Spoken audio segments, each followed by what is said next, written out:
This is Justin. And this is Haley. You're listening to The Price of Avocado Toast. We're a married millennial couple wanting to normalize the conversations around money.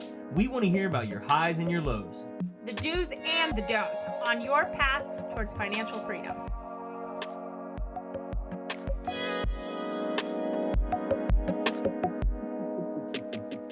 Hi, Toasties. Welcome to The Price of Avocado Toast. Whether you're a first-time listener or you've been following us from the start of this thing, we're so glad to have this conversation with you today. All right, before we get started, I just want to say, please make sure that you are subscribed to this podcast so it automatically downloads in your library and gives you notifications when we drop new episodes every Wednesday. We have a really awesome episode coming your way. I don't want to give too much information, but March 3rd, Wednesday, March 3rd, you want to be there for this episode. You want to listen. We have big announcements coming your way.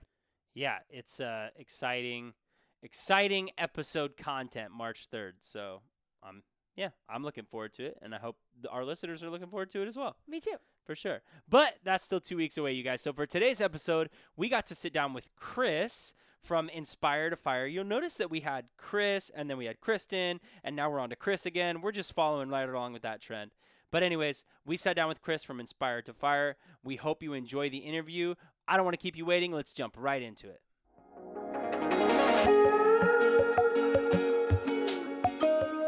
Alrighty, guys, today we're sitting down with Chris. He is another fellow podcaster and social media content creator. You can find his brand Inspire to Fire. That's also the name of the podcast, correct? That's correct. How Awesome. you guys doing, Justin and Haley? So good, man. Thanks for sitting down with us. It's kind of cool to have another podcaster on. We've had Mike and Maggie from Friends on Fire was the other podcast, but I think it's just those two. And then Becky and Robert. Becky had her podcast You're right. too. Yeah, but it's cool to sit down with another fellow podcaster because it feels like you have like an intimate knowledge of what all this takes. So, Yeah, Definitely. Yeah, I respect all the hard work behind the scenes for sure.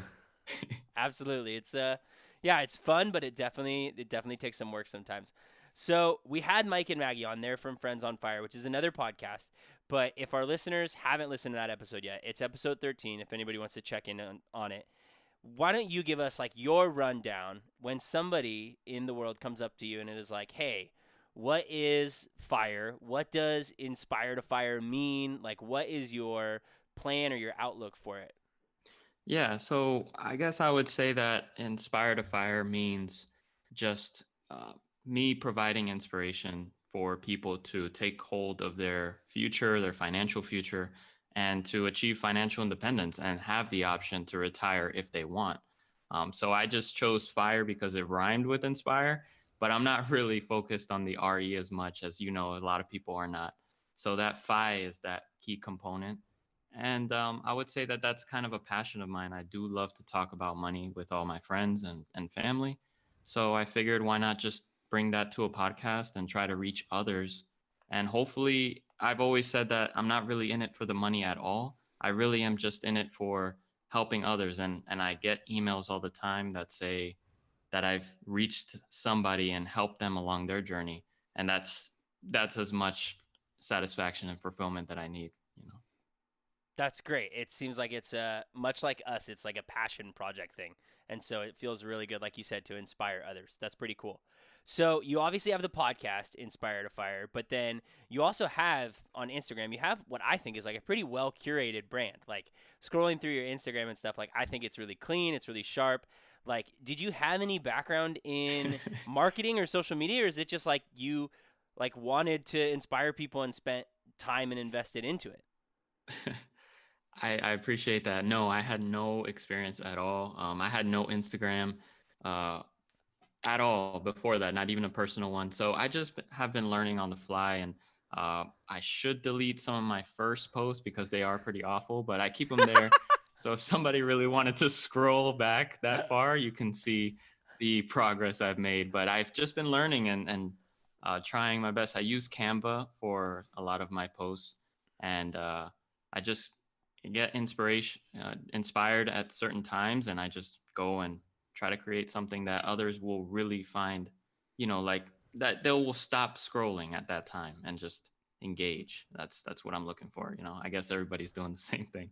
Yeah. I like it though. It's like it's not too inundated with stuff that makes it like difficult to process.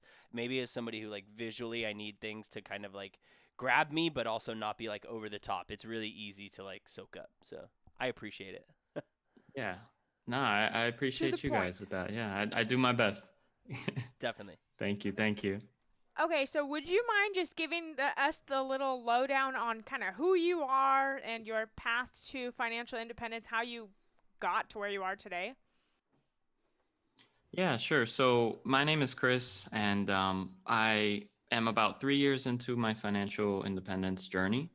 I started, well, I guess I should go back to when I graduated pharmacy school, which was about 5 years ago. And I got out and thought, you know what? I'm gonna get a good job, a high-paying salary, and I'm gonna buy a BMW. That's really what I wanted to do. And I got the new job, and I started to realize that my student loans were, the bill was coming in, and I needed to make a significant payment. So I had about $150,000 of student loans right out of pharmacy school. And at that moment, I started to realize the income was great. I got a nice 6 figure salary. However, the 6 figure debt was taking a significant portion of that. And I just wasn't able to sit there and say, maybe I'll pay it off, ignore it, basically. I had to deal with it. So that's sort of when I started to realize I needed to learn what to do with this extra money and how I was going to get myself out of the situation. So that's kind of what opened my eyes and really got me down the path to learning. I learned a lot at the beginning just about managing money. And then I stumbled on the Mad Scientist and Mr. Money Mustache, like I'm sure a lot of people have. And that just transformed my world. Like I realized you didn't have to wait until 65 years old to build the life or enjoy your life and in terms of retirement or doing whatever you want. You can build it before that. And before that, I had thought you would have to win the lotto or have the greatest idea on Shark Tank or something to really make it. But that moment made it real for me. So that's when I started to learn as much as I could about it. That's cool. And so you mentioned that you like to focus more on the FI versus the retire early. And I can appreciate that because I think a lot of people think that, like, oh, well, I don't want to stop doing this job or this career because I really like it. But obviously, being financially independent is nice and is convenient. Do you think that that's something that is in the cards for you? Like, do you want to continue working as a pharmacist as long as possible? Yeah, so at the beginning, I really thought I wasn't going to at the beginning of the journey. However, as I'm getting there, it's about 4 to 5 years away now. So it's starting to become a little bit more real. And I'm realizing that I don't think I want to quit completely. So I probably will be keeping a part time job as a pharmacist, and that will kind of keep me fresh. And I'll also be able to interact and get out of the house every once in a while and just Yeah. keep social as well. So I do think that that's probably going to be in the cards, and that has actually adjusted the plan a little bit, which it's difficult too because life changes. I just had a son, so that also changes things as well. But yeah, so you kind of just go with the flow, but in the end, really, as you go, you alter the journey a little bit based off of what's going on, and you give yourself options with every single year that passes by and that you're on that journey. Mm-hmm.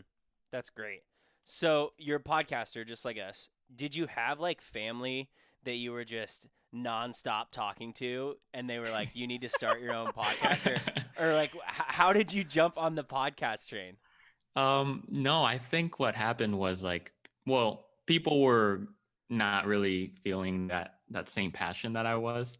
So I just realized like before I get annoying with some of my family members, let me just vent to the podcast world and see if there's anybody out there listening.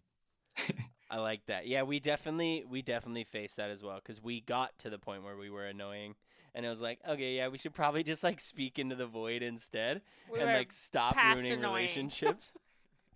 We were beyond the annoying marker because we just Yeah.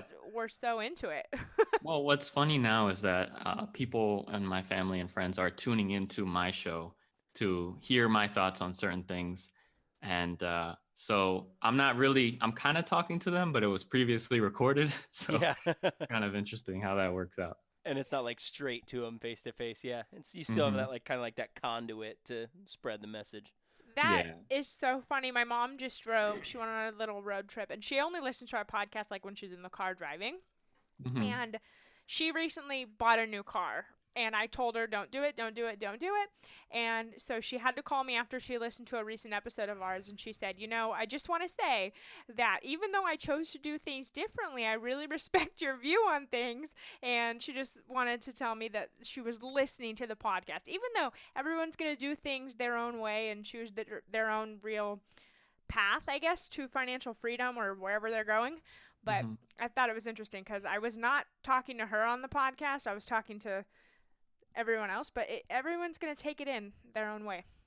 Yeah, and piggybacking on that, I think when I do my podcast shows, I try to envision my family members and friends like if I was talking to them, what type of questions they would have. So Yes. that's kind of like an insider to what drives the podcast is what would my friends and family ask me? And that's kind of what I want to drive home with that show and with the guests that I have on at that time. You got to have an idea of your listening base for sure. Yeah. So we speak to millennials, and as we know, millennials are crumbling under the pressure of tons of debt, whether it be student loan debt or mismanaging credit cards, car loans, stuff like that. Other than the pharmacy school debt that you had, did you have any other debts, or was there like a particular choice that you made to only have those student loan debts? Like, what's your relationship with debt? Yeah, so it is unfortunate what's going on with millennials and our generation, but I would say I got lucky in the sense that I only had about $1,000 in my credit card debt as far as for emergencies, right? Which was the beer runs that I had to make. But Absolutely an emergency. yeah, so when I came out, I really didn't have that much debt other than my student loans, and luckily I sharpened up before I bought my BMW that I really wanted. So I would say that I got lucky in the sense that I learned a few things and I dipped my toes into certain areas. For example, when I was trying to learn as much as I could about investing, I did some penny stocks. A lot of people, fall into that at the beginning. But luckily I lost and I lost like $50 and I said, this isn't the right way to do it. The same thing happened when I did individual stocks. I learned a lot about myself and I lost about $100 doing individual stocks. So then I realized that's not the right way to do it. So I think what's important, especially at that time when you're learning, is to just dip your toes into these aspects. In case you might be doing it wrong initially, you can adjust real quick, and you don't have to make big moves. So one of that was my student loan. I wasn't really sure if I wanted to refinance, so it took a couple of years for me to really learn as much as I could. What are the benefits of refinancing? What are the cons? And then once I was ready to make the plunge, then I refinanced.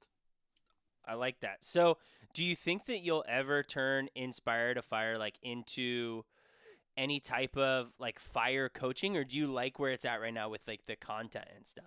Because it seems like, I mean, as somebody who's, you paid off these student loans, you did a little bit in investing and like have some ideas about it. Like, it seems like you would have a well-suited background to kind of like help navigate others. But the other part of it is that like saying like you're just wanting to inspire others. Again, it seems like it's a passion project. So where do you think you fall along that spectrum? It's tough. I'm not gonna rule it out that I might try the money coaching in the future. But right now, what I just enjoy is just talking to people about money and trying to help them and trying to kind of help more than just one person at a time. So I hope that my podcasts and the blog and my Instagram can reach hundreds, if not thousands, of people at one time. And that way the message can be, I guess, more efficient in that sense. For sure. Okay, and so I have to ask because I just wrote it down too. You just released an episode this week talking about the GameStop, Reddit, Wall Street bets explosion. Like, give us like a quick synopsis of like your thoughts on all that, because I was just sitting here at home like, this is insane to me, but Yeah, it was wild. yeah. I was thinking the same thing. I had my popcorn in hand. For real. And I was just glued to the TV watching this craziness. And yeah, so I said I had to kind of just express my thoughts on it. And really, I'm staying away from it. I think that there are people that can make money from it, like obviously the Wall Street bets guys. And I'm happy for them in the sense that it's kind of a transfer of wealth from billionaire hedge funds to this random subgroup on Reddit and Sure. the average folk. So that is my 2 cents on that. And I wouldn't recommend it though. I wouldn't recommend GameStop, AMC, Nokia, any of those, because really this is just it. To me, it is a bubble, and it's a game of musical chairs. So as long as the music doesn't stop, then everything is okay. But once the music stops, there's unfortunately going to be some people holding the bag, and some people are going to lose a lot of money. But yeah, so I'd rather stick to my low cost index funds and stay the course. Yes. And as far as Robinhood's concerned, there's just been too many strikes in my opinion for Robinhood. So I am ready to, or I have actually just left the platform, and I would encourage a lot of people to do so. But if you want to stay, then that's completely your choice. But for me personally, I just don't feel like their values align with where I'd want them to be. Mm-hmm. You know? So if you have, an account with Robinhood and you switch, do you have to close all of those, like, options that you already have in there, or is there an easily transferable way to another platform? So there is a way to transfer it without having to sell and have to have that tax implication. But I luckily didn't have any money in it. I was basically just using it for debit card. They have a debit card, and just to check the market every once in a while. So it wasn't too hard to just withdraw the money I had in there and uninstall. That makes it easy enough. Yeah, because I was thinking, like if obviously, yeah, they've gotten some pretty bad press in the last few days, and it seems like you said, it's becoming a pattern of poor decision making from their leadership. But if you had, high amounts of money invested, trying to get around it to another platform would be stressful. Be really, Mm-hmm. really stressful right now. And like you said, in a bubble where you're just hoping that the musical chairs doesn't stop because you could get caught in a really bad position. Definitely, definitely. And I just prefer a platform that is not in the mainstream media for negative press all the time or so frequent. Like Vanguard, you rarely hear anything negative about them. And that's because their reputation is just outstanding. So there's a reason why they've been around for so long and they're so trusted. Yeah, for sure. We've been talking this week all about stocks and GameStop and everything, and it seems like people just want to get rich quick and that's it. Justin was saying if he had the excess money, he would much rather just spend it on sports gambling or Yeah. like go to the casino. And if you win big, you win big. And if you don't, then you go home. Yeah. But when you're investing like all of this money into something that is literally, it could be really great or it could be really bad. It is very risky. So that's where people need to just be extremely careful and treat it like gambling, because you know when you gamble that you're very likely to lose. Yeah, and so you Exactly. only play with what you're safe with losing. Right. Exactly. Yeah, we'd go to the casino with $100 and then leave when we lost it. Yeah. Yeah. And you guys are okay with that because it was entertainment and Right. that's what Yeah. was part of the budget. Exactly. It wasn't when we went. No. But one time we actually met at a casino, but one time we went to the casino, we made like $500 in the first like 30 minutes being there. And then I said, we have to go. We have to take this and leave. So we cashed out and left. Yeah. It was great. Nice. That's smart. That's very smart of you guys. Yeah, we did not let the musical chairs blackjack table No. beat us up. Not at all. And yeah, just to that point, I think it's very important, and especially with what's going on, is a lot of people that make money will advertise that and say, wow, I made $5,000 turn into 40 grand, and a lot of people are getting FOMO. So I would say just because something pans out in the right way doesn't mean that was the right choice. For example, if you're at a red light and you decide you want to run the red light, everything could be fine, and you saved some time, and nobody caught you, no accident happened. But was that the right call? No, because if you do that enough times, something bad will happen. Same thing with this gambling. I believe there are going to be winners, but you just have to remember that in the end, that's not investing like you guys mentioned. It's pure Yeah. speculation and gamble. And I'd rather put it on the Super Bowl because I actually think I can predict the Super Bowl a little better than what's going to Yes, happen in the GameStop world. for real. Okay, so let me ask, what is your Super Bowl prediction? I got the Chiefs. Okay, and do you have a score? What do you think? I think the over under. My brother and I were talking last night. I think he said it's at like 56 and a half. Oh man, I'm not sure about the score. I'm not confident at all about the score, especially not to put it on a recording because I know Yeah. it's gonna live forever. People pull up the receipts. Who do you think's gonna win? I agree. I think it's the Chiefs, but they are playing in Tampa Bay, which is really interesting.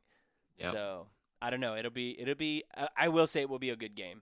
It will be a fun And game to watch. a lot of Patriot fans are gonna be there, I'm sure too. Oh yeah. Oh yeah. Okay, you guys are starting to speak French to me, so I'm going to take the lead and pivot this conversation away from football. Thank you, Haley.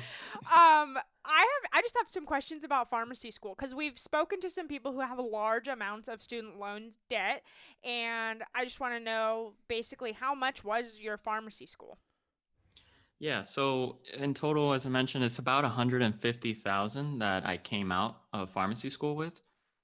That did include some room and board, but not too much. And I was kind of diligently saving in my summer job to pay down a little bit of interest at the time. So it could have been a little worse at around maybe 180 to 200.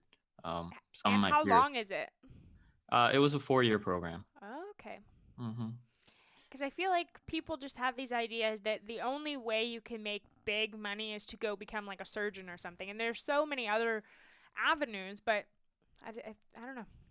People think lawyers make a lot of money, but then we talked to Lauren and found out that, it really depends on where you are. Mm-hmm. So there are other ways to go make good money that are not just going to be a doctor for 500 years of school. Definitely. And I would say that if anybody does want to go into the pharmacy profession, the debt is getting to the point where it is making it, it isn't, it's almost to the point where it's not worth it. I would say really at that 150 mark was kind of the limit for me. That's what I'm seeing, especially with pressures going down, pressures forcing the income a little bit down. A lot of pharmacists are coming out now, recently graduated, so the wage is going down a little bit. So I would say it's tough, but a debt to income ratio of maybe 1 or 1.5 would be where you want to be at as the limit. Anything under that would be fantastic. And yeah, I've seen a lot of, for example, Choose FI, Jonathan Mendoza, I believe, has a talent stacker podcast, and he's a pharmacist as well. So he kind of understood, or I identified my story with his. And I would say he is definitely on the boat of you don't really need college or pharmacy school. You can get a job, for example, with 6 months training and make 80,000 Yeah. and a potential investment of a couple $1,000s. So I think that's the direction that a lot of people should at least look into first before exploring pharmacy school or surgeon or something like that. Mm-hmm. And I think it also just comes back to the idea too that it doesn't matter what kind of job you get out of college, whether it's pharmacy or something else. If you don't know how to manage your money, you don't know how to live on a budget or even track your expenses and stuff, your lifestyle inflation is just going to constantly take over. So just because you are a higher wage earner doesn't mean that you're any better off in the future, right? You could get somebody who's on a $30,000 yearly salary, but they've got their budget so fine-tuned and they do things that make it to where maybe they can retire at a younger age than somebody who's this high wage earner. So it really kind of speaks to that idea of lifestyle inflation, correlating to wage issues and stuff. Definitely. Yeah, I think that's hard for people too when you do graduate a program or when all of a sudden you get that salary that is, whoa, this is a lot of money for the first time ever. We want to go do things to reward ourselves or buy a new car or for our, like, we wanted to go take a vacation, whatever it is, it's hard not to do that because we've worked so Yeah. hard, you know. Mm-hmm. Exactly, exactly. And to your point, I was 27 when I graduated. At that age, there was a lot of things that I kind of postponed in my life. I met, my future wife, and we definitely wanted to have a house and get married and have a honeymoon. And you're dealing with all these pressures, societal pressures at that time, as well as wanting to do it for yourself. But you also have this massive student loan hanging over you, so you have to prioritize what are you going to do. So it is tough. It is tough, and that's why I think millennials are delaying a lot of the things that back in the 50s, 60s, or 70s, maybe at 22, a lot of people were getting married, having kids, and having a home. Now it's more common that at 28, 29, people are still living at home. And I was doing that to save up. So it's that's what we're seeing. Yeah, definitely. People are waiting much longer to get started. So, with all of your debt, how did you pay it off? What was your method? Was it the snowball method, the avalanche method, or were you a side hustle person that just had all of these different streams of income coming in? How did you do that? Yeah. So luckily, I just had the $150,000 of student loan debt and $1,000 on my credit card. So I said, I'm going to just pay off the credit card first. That's an easy win right there. Right. So I did that. And then I started paying the student loan. And about a year or two after, I realized I was paying at a 7% interest rate, which I was just calculating the interest. It was killing me every single day. I was like paying $20 on interest. So I looked into refinancing. I was in the private sector, so it just made sense. I wasn't going to be in the public sector. It made sense to refinance, and I refinanced a few times actually. I refinanced to a 5%, and then down to a 3%, and then one more time just recently, about a year and a half ago, to variable rate of a 1.6, which dropped to basically zero. So it's helped me a lot. And at this time, I haven't paid it off completely, but I'm around 40,000, and I've been managing it in the sense that I don't want to ignore investments, and I don't want to put my life on hold either. So I've been trying to find that balance between debt payoff, investing, and living my life, having a wedding and honeymoon and things like that. That's a hard one too, with people wanting to balance investing and paying down their debt. Personally, we're both teachers, so we're paying into the California teacher retirement system already. So we do have this like pension investment coming down the road. But it's something that we're like, okay, once we get our student loans paid off, like we really want to start investing on our own outside of that as well, so that we're well taken care of in the future. Hmm. If you don't mind me asking, and if you're comfortable sharing, did your wife have any student loans or any debt when you guys got married? Like, did you assume any other debts? So luckily for her, she had well, she did have a student loan, but she had help from her parents, and she that was paid off. She does still pay her parents back, but with no interest at all on that loan. And my wife and I do keep the finances a bit separate, but we also have a joint account, so we do take care of joint expenses in that sense together. But for the most part, I let her kind of do her thing with her money, and I do mine. And if I buy some VTSAX, she doesn't really get on me about that. And if she buys some food outside, then I don't get on her about that either. But we do it within reason. Yeah, for sure. And that's a part of, I think, trust, right? You just trust that your partner is not going to be out, buying so much food or something that they're not even wanting dinner, or Yeah. stashing 30 pairs of shoes in a closet or something. But I will say she is actually all about FatFIRE. So I obviously she knows a lot through osmosis, and she just loves talking to me about this as well because she sees the passion that I have. And yeah, so she's on the FatFIRE train. Fat Fire. What is Fat Fire?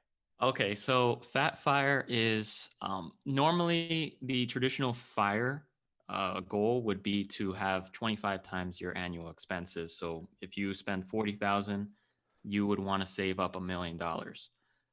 FatFIRE is pretty much anything more than that, and so she's really trying to retire nicely. She doesn't want to be frugal in her retirement. She wants to be able to be very comfortable and not budget too hard. So Yeah, she wants to ball out. I love it. Oh, that's me. I'm Yeah. FatFIRE. Yeah, I would. Yeah, absolutely. That's you do not sound like somebody who wants to be living frugally once you're done. No, I Like, definitely don't. let's spend. I love it. FatFIRE. Well, hey, we've learned something new. That's awesome. I just wrote that down because I'm going to put that on my mirror. Yeah. cool. You just have to be careful if you say like you're part of the FatFIRE community to people who aren't in the community. They might be like, "What? Like that's a weird.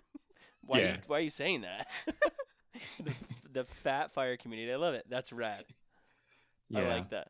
And I think it's also important that you give, like you said, that trust within, a marriage or a partnership. But she did do some really great things, and that was something that I was very happy with, which is we tried to max out our 401ks as much as possible.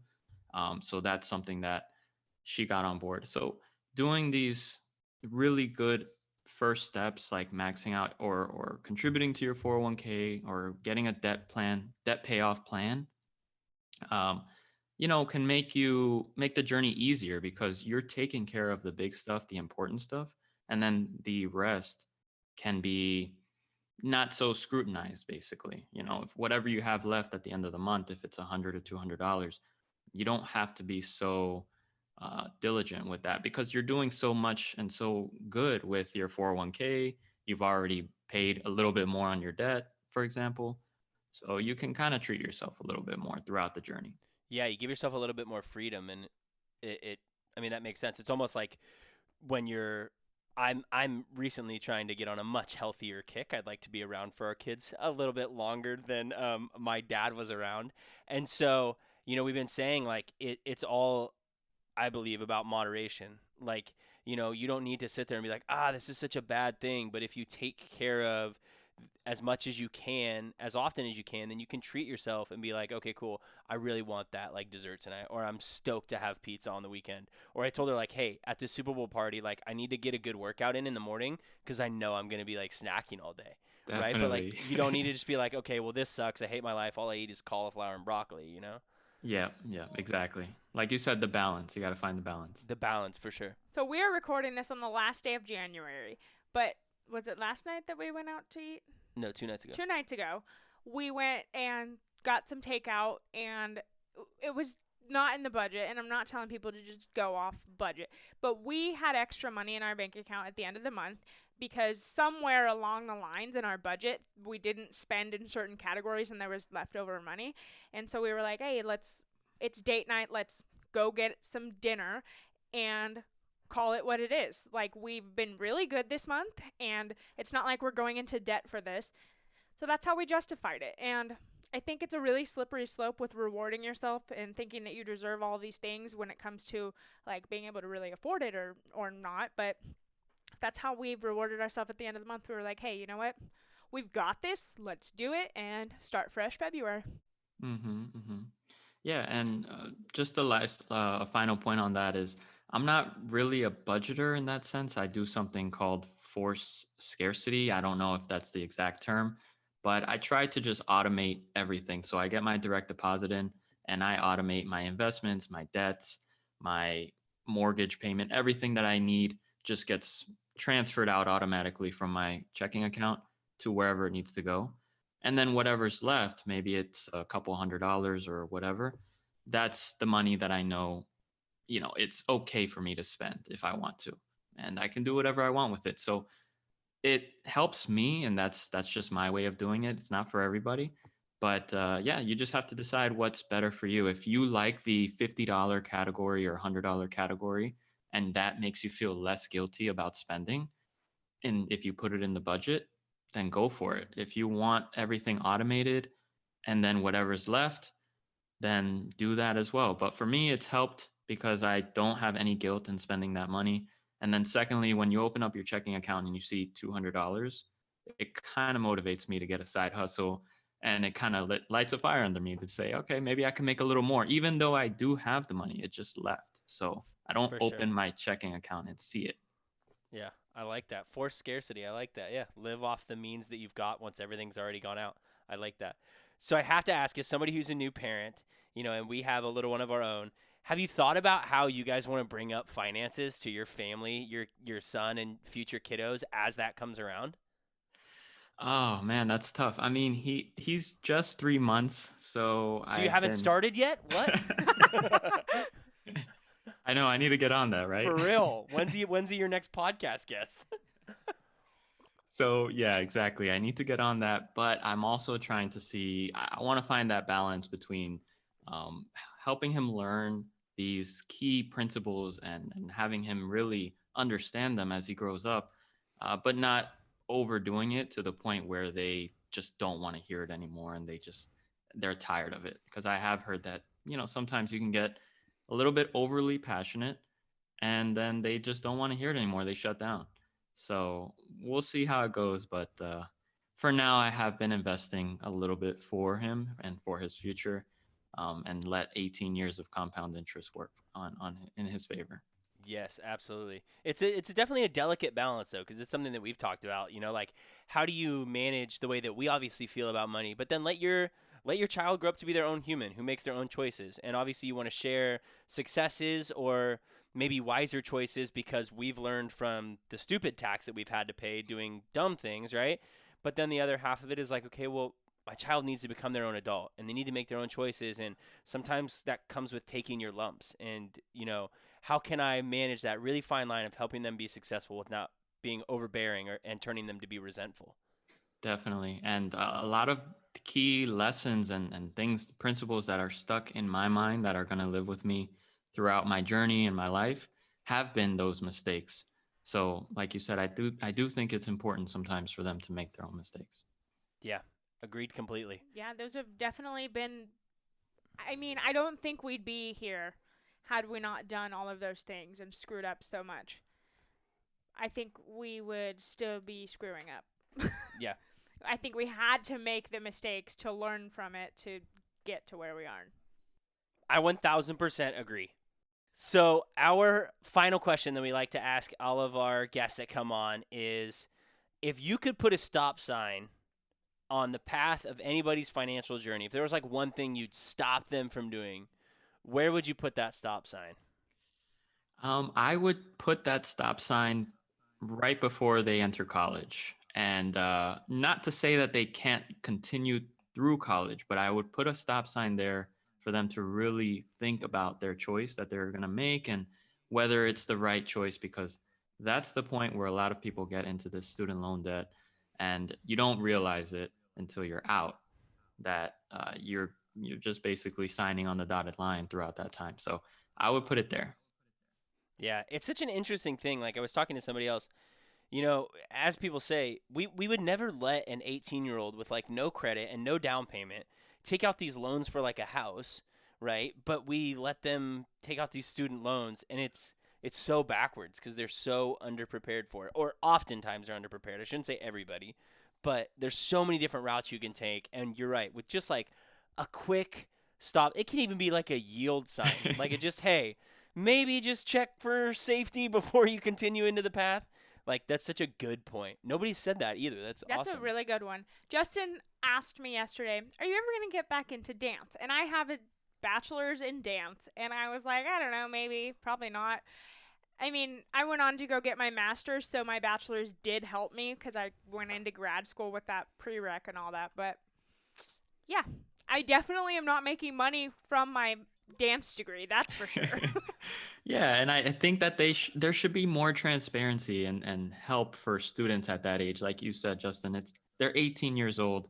Their mind, I mean, I know when I was 18, I wasn't thinking about, you know, anything good anyways. But basically, yeah, so you definitely need to be more transparent with them and with their parents and say, hey, this is the income that you can realistically expect from your bachelor's degree. This is how much debt you guys are probably going to come out with. Is it worth it? And if that would just be the practice that we had, a lot of people wouldn't be in this predicament that we have right now in this country. Mm-hmm. Or even waiting a few years. Yeah. Going into something else and then thinking like, oh, I want to be a nurse. Okay, now I'm going to apply to nursing school at a junior college, and that's way easy to cash flow. Mm-hmm. But when you realize that at 26 and you go to do that much older, it's easier to make smarter decisions, I would think. I mean, I was really stupid when I went to college. There were not very many good choices being made. Well, somehow we made it to this point, so Yes. did. If nothing else, we're here now. We're so here. The future is bright. That's for sure. So, Chris, where can people find you? Where can they connect with you? Where can they find your podcast, your blog, your Instagram? Yeah, so all of those places. Instagram is at @InspireToFire. I'm on Twitter as well at the same handle. And I do like to post my thoughts on the stories and just, I'm more active there on a daily basis. My podcasts, I drop them about a week to every 2 weeks. And it's either going to be an episode with me or with a guest. I'd love to have you guys on one day. And We'd love that. yeah. And then lastly, I have my blog where I kind of write out just a little bit more in depth of what, some of these concepts like FatFIRE, for example. So if anybody wants to learn a little bit more about FatFIRE or lean fire, all these other types of fire, you guys can check it out. It's inspiretofire.com.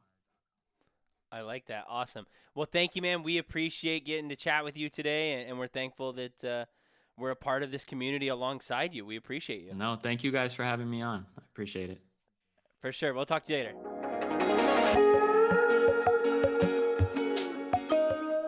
Okay, I am FatFIRE.